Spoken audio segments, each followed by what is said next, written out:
유씨 이사회가 신입생 등록금을 매년 최대 5%까지 인상할 수 있는 등록금 안정화 프로그램을 통과시켰습니다. 연방교통안전청은 내년부터 리얼 아이디나 여권이 없는 여행객에게 $18의 신원 확인 수수료를 부과할 예정입니다. 워싱턴 DC 연방법원이 트럼프 행정부의 주방위군 투입 결정에 제동을 걸었습니다. 조지아주 한국 공장에서 구금됐던 근로자 일부가 미국에 재입국했으며 인권 침해 소송도 준비되고 있습니다. 오리건 연구팀은 규칙적인 취침 시각 유지가 고혈압 개선에 효과적이라는 연구 결과를 발표했습니다.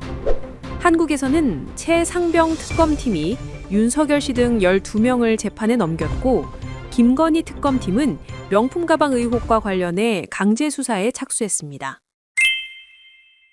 유씨 이사회가 매년 최대 5%까지 신입생들의 등록금을 인상할 수 있는 등록금 안정화 프로그램을 통과시켜 향후 학비 부담이 더욱 커지게 됐습니다. 이번 결정은 내년 입학 신입생부터 적용됩니다. 유씨 측은 재학생과 그 가족에게 등록금 안정성을 제공한다고 홍보하지만 매년 최대 5%까지 등록금 인상이 가능해 새로 입학하는 학생들은 이전 학년보다 더 높은 등록금을 내야 하는 구조입니다. 유씨 측은 이번 조치가 주정부 예산 삭감, 연방 재정 축소, 인플레이션 등으로 인한 심각하고 누적된 재정 압박을 해결하기 위한 불가피한 선택이라고 설명했습니다. 연방교통안전청이 미국 공항 검색대에서의 신원 확인 절차를 대폭 강화합니다. 이에 따라 리얼 아이디 또는 여권 없이 공항에서 항공기에 탑승하려는 여행객들은 앞으로 보안 검색대를 통과하는데 $18의 추가 비용을 부담해야 할 전망입니다. TSA는 내년 1월부터 시행될 수 있다고 밝혔습니다. 새 규정이 적용되면 리얼 아이디나 유효한 여권 없이 공항 보안구역에 진입하려는 여행객은 TSA의 생체인식 기반 대체 신원 확인 프로그램을 이용해야 하며 이 과정에서 $18의 수수료를 지불해야 합니다. 이 수수료는 10일간 유효해 그 기간에 여러 차례 국내선을 이용할 경우 한 번만 지불하면 됩니다. 연방법원이 치안 유지를 명목으로 워싱턴 DC에 주방해군을 투입한 도널드 트럼프 행정부의 결정에 일시적으로 제동을 걸었습니다. 워싱턴 DC 연방재판법원은 워싱턴 DC 시정부가 제기한 가처분 신청을 인용했습니다. 이에 따라 본안 소송이 진행되는 동안 트럼프 행정부가 워싱턴 DC에 주방위군을 배치하거나 배치를 요청하는 것을 금지한다고 명령했습니다.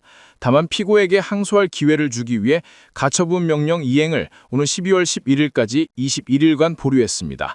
재판부는 트럼프 행정부의 주방위군 배치에 대해 의회가 주정부에 자치권을 부여했는데 시정부 요청이 없는데도 주방위군을 투입한 결정이 권한 범위 밖이라며 피고들의 불법적 행위가 자치법을 침해했다고 판단했습니다. 지난 9월 조지아주 한국 공장에서 쇠사슬에 묶여 구금됐던 한국인 근로자 300여 명 가운데 50명가량이 미국에 재입국해 작업 현장에 복귀했습니다. 특히 당시 구금됐던 한국인 중 200여 명은 인종차별과 인권침해, 불법 감금 등을 이유로 소송을 준비하고 있는 것으로 전해졌습니다. 건강 소식입니다. 오레건주 직업보안과학연구소 연구팀이 고혈압 환자가 수면 시간을 별도로 늘리지 않고 취침 시각만 일정하게 유지해도 혈압이 유의미하게 떨어진다는 연구 결과를 발표했습니다.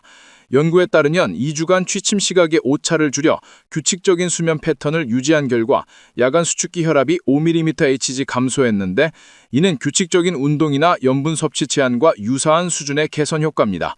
연구진은 이러한 규칙적인 취침 습관이 신체 일주기 리듬을 안정시켜 심혈관 질환 위험을 10% 이상 낮출 수 있으며 비용과 부작용이 없는 효과적인 고혈압 보조 치료법이 될 수 있다고 강조했습니다. 한국 뉴스입니다. 3대 특검 중 최상병 특검팀이 가장 먼저 수사 결과를 내놓았습니다. 수사 종료를 일주일 앞두고 핵심 의혹인 수사 외압과 관련해 윤석열 씨 등 12명을 재판에 넘겼습니다. 특검팀은 윤석열 씨가 경로했다는 정황을 확인했다고 밝혔습니다만 핵심 피의자들의 구속영장이 준줄이 기각되면서 수사 성과는 사실상 낙제점이라는 평가가 나왔습니다. 김건희 특검팀이 김건희 씨가 국민의힘 김기현 의원 배우자로부터 명품 가방을 받았다는 의혹과 관련해 장제 수사에 나섰습니다. 해당 브랜드의 한국 본사와 이 브랜드가 입점한 백화점 매장을 압수수색했습니다. 조만간 김 의원과 김 의원 배우자도 조사할 예정입니다. 이상으로 오늘의 뉴스 읽어드렸습니다. 고맙습니다.